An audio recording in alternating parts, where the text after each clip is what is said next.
Italian Wine Podcast. Chin Chin with Italian wine people.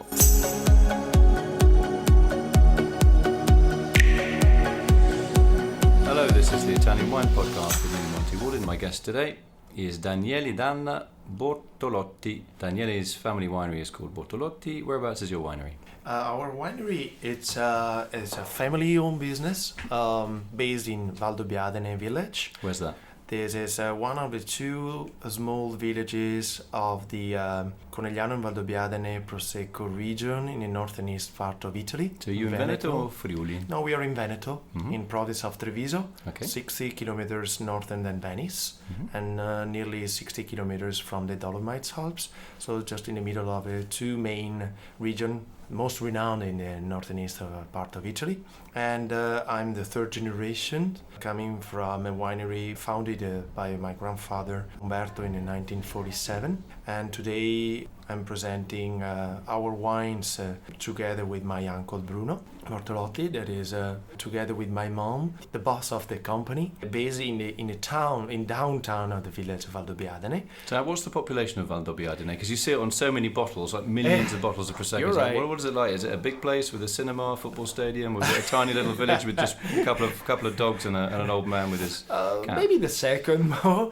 There are many more vines and bottles than people there. I can tell you that more or less 10,000 people just in the Valdobbiadene village, and we are actually at the moment we are one of the 70 wineries in the Valdobbiadene town. And 70 wineries in one town? yeah, just in the town, yeah. And all the appellation, the Conegliano Valdobbiadene DOCG appellation has more than 190 wineries who make sparkling wines there. And as a grape grower producer. So you mean you're making wine from your own grapes that you and your family have grown? No, we are négociant manipulant.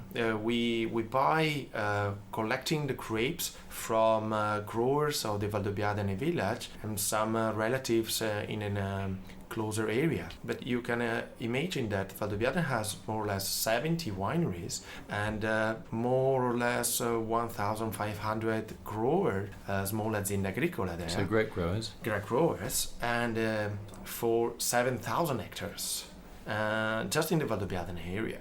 So that's the curiosity about the million bottles produced in Valdobbiadene village. So some people would say, oh, you can't be very good because you don't grow enough grapes. And so what is obviously this is what happens in Champagne and it works really well. So what are the advantages of being able to grow some of your own and to have grapes that you buy from growers?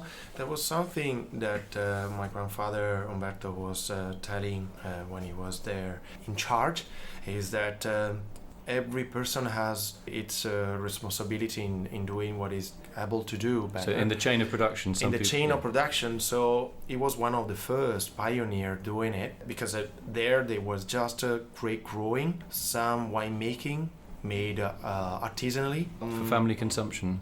Yeah, and local sale, like local restaurants. Yeah, self-consumption and for some locals as Venetians, just from the surrounding areas. So when was your grandfather doing it? Was it in the 1950s, 1940s? Yeah, he started in 1947. So just after the war. Together with after World War II, together with other few pioneers, they collected the grape growers, making new way of the wine region quality. Main grape was the Prosecco grape, was named such as Prosecco. And now called Glera. Now called Glera, exactly. To avoid confusion. To avoid confusion. Which is a rare thing in Italy.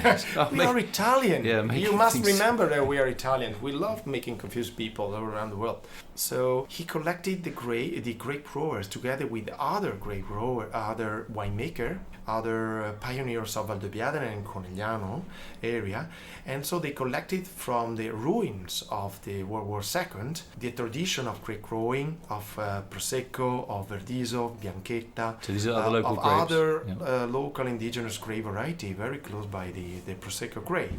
They collected the tradition in the vinification, and they evolved to a new level of a sparkling production thanks to new technologies, because now we are recognized as one of the most important industrial district for the Charmat method sparkling production system. Also called the Martinotti method. Or Martinotti, or Metodo Italiano, or in our area we probably call it Metodo Valdobbiadene, Right. because we blend the basic dry basis wine together with grape juice. That is the only place in Italy that is allowed to do it. And that creates the second fermentation. Yeah, in exactly. a sealed tank, under pressure, and then you Under bottle. pressure, and then it can be bottled when the sparkling wine is ready. You sounded a bit like a Queen song there. Under pressure. Sorry. We will do a cuvée Freddie Mercury. So actually, they invented a new sparkling wine in a region that was renowned for light white wines. Does that put semi-sparkling white wines? Does that put extra pressure on you as a family, seeing as your family had a key role to play in the creation, if we could say? A little bit of inheritance, I'm feeling. But does that to protect a certain idea of what Prosecco it was before becoming popular and easy stuff, cheap stuff, low perceived all around with a low quality reputation. Yeah, that's the point. So, but incredibly popular. It's incredibly popular.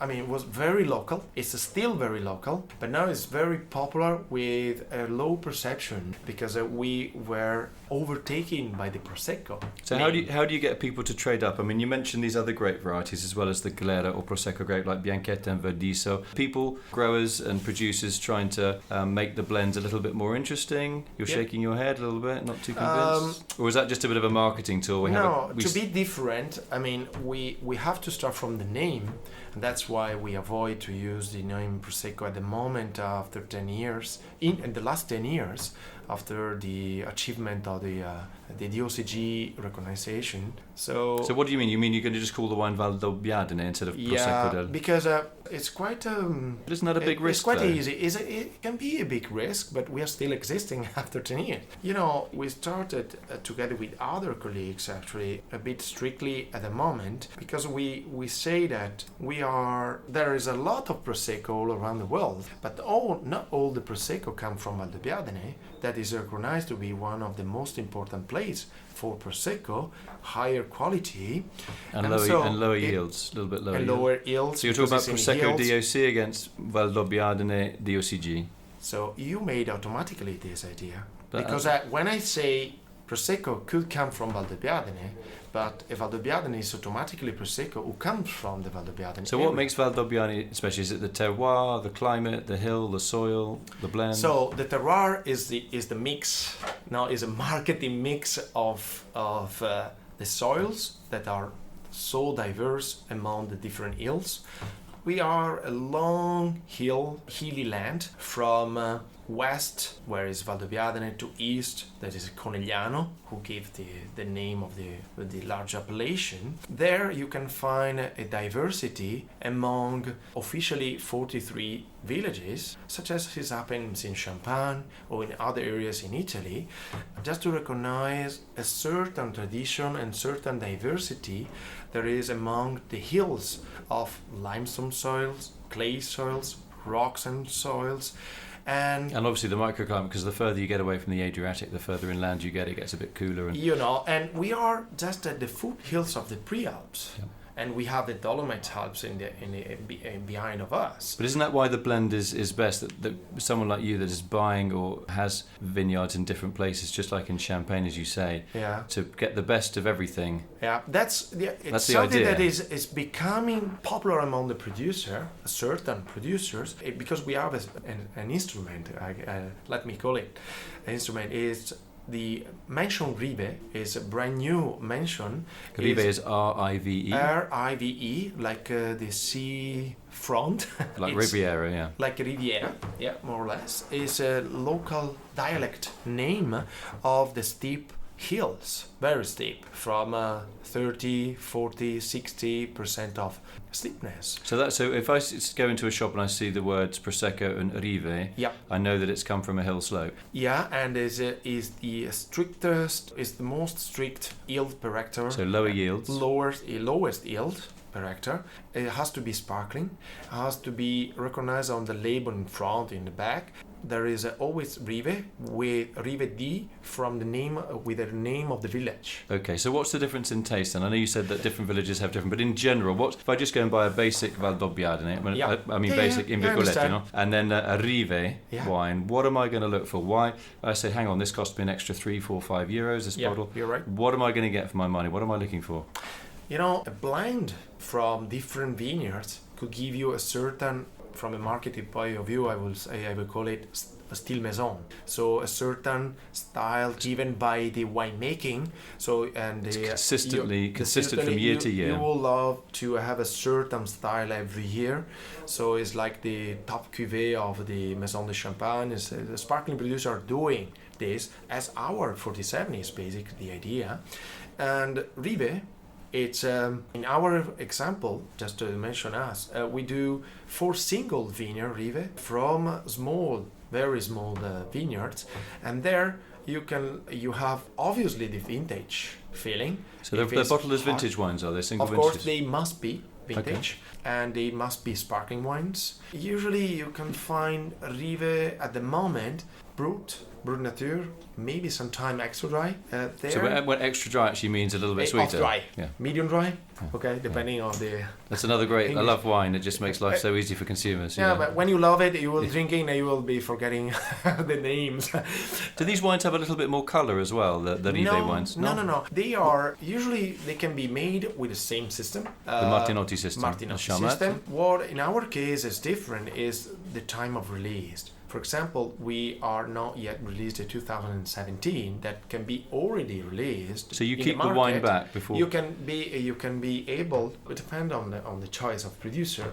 In a vat, obviously not aged barrel, or in a vat on the own lease for 2-3 months, and then you put after the filtration, you put in the autoclave, and then you leave there for 2-3 months. Upon the stabilization. So you leave the juice as we juice. We leave the wine, the base wine, the base wine obtained in from the first fermentation. So would be a very acidic dry white wine, and then not very acidic. Okay. That's the nice natural point of the Clairvan, the Pereira, and the Verdizo, is that they are naturally acidic, but not citric. Right. Okay, so they are lightly acidic. They're perfect to make easygoing sparkling wines. So then you in transfer our them into area, a fizz. they can be more mineral, they can be more full-bodied, they can be pleasantly perfumed. So full-bodied would be from clay, for example. Mineral would be from more sandier soils, alluvial soils. Yes. Yeah, that's the nice point of the diversity from the flatland Clara grape for Prosecco DOCG from the hilly Prosecco Superiore area. And then the yields are lower in our hills. Compared to the flatland Prosecco, and then what you have is everything is handcrafted. Okay. So you've got your base wine, but when you went for the Rive, so you've got this hillside base wine, which is quite and then you ferment it in the closed tank. Yep. Is the fermentation for the Rive wine a little bit slower? Do you slow that down, or do you just let it do what it wants compared to the normal in inverted commas Prosecco? Are there any differences in trying to get a slower fermentation for more integration on the yeast? The first fermentation, it's usually a bit slower, and then it keeps longer time on the lees. Right. Usually between 1 until February, actually, we keep on the lees. So that'd be about 3 months. No, I mean from the mid after end of September. Right, so 5 months. Yeah, can be staying there to achieve more body or roundness. But you don't stir it though, do you? We use a pump. Okay, so you put the lees in suspension to give it a bit of extra creaminess. Yeah. Does that change the colour of the wine as well? Does it give it a bit deeper colour? What was your first question before? No, really. Okay. There's a bad point for the color is that it's filtered at the end. Before the bottling, it's a bit filtered. Mm-hmm. So there is no the darkness, there is no more yellow color. Usually it's a... Do you think you'll make a wine that is bottled with a bit of yeast lees? That these cloudy wines, natural wines? I know you look a very smart guy in our area there is the colfondo tradition. So colfondo means bottled with the lees, with a sediment. Sediment, yeah. Do you like those? We drink it. My grandfather was used to do it. That was the old traditional way, wasn't it? It's still lively there. It's very popular. As a winery, we have never made it, and I think we are not going to do it because we are specialized in sparkling wines since many decades. We do some experiment in the winery, in the wine cellar, but just to see how is the vintage there. But we love to. Okay, what are your main markets? To sell our sparkling wines, it's 50% Italy, I will say. Is that mainly locally? No. Oh, No, right. So all what, Italy. Rome, Naples? Yeah, we cross the borders. Really? That's amazing. With Yeah, a it's passport, amazing. yeah. We sell in Sicily. You can imagine? Yeah, my uncle Bruno, he used to go in Puglia, in Calabria, in Basilicata, in Campania. To all these southern areas. Even in southern, yeah. Even though we are a medium-sized winery. So you've probably been dealing with selling wine to the same people, like you said third generation production and third generation buyers, is that correct? For certain customers in Italy, correct. Yeah, it's a bit of romance. Importers, correct. But as we have 1,000 customers in Italy, because we are bars, restaurant, it's an aperitif wine, obviously. Then it's a restaurant bar, some hotels, but we have long-lasting customers. And the export market, what are the most important ones? The most important, is a bit changing, but Europe maybe can be, it's fighting with US. Is that number one for you, USA export? No. The first one, it's usually Switzerland. It's the historical one, since 20 years more or less. And is that a premium market? It's a premium market. We are focusing on a premium market all over the world, I will say, even in Italy. And in Switzerland, UK is becoming, it's growing. Our 47 is the only Valdobbiadene extra dry present at Harrods in London, for example. So just to figure out what is our position in the foreign markets. So even US is our third market at the moment. And the main states? Mainstay in the US. As many other colleagues, I will say New Jersey, New York. And then California is doing pretty well. And then Midwest doing well, Illinois. Yeah, we are spread out in more or less 15 states. Brilliant. Yeah, it's pretty good there. Cool. Yeah. Okay. Just want to say thanks to my guest today, Daniele D'Anna Bortolotto. Yeah. It's been great to talk to you. Thank you, Mo. Very enthusiastic chap. Thank you. And obviously passionate about what you do and respectful of your family history. Thanks for coming in today and telling us all about Thank you, Mo. Prosecco di Valdobbiadene. L'ho detto bene?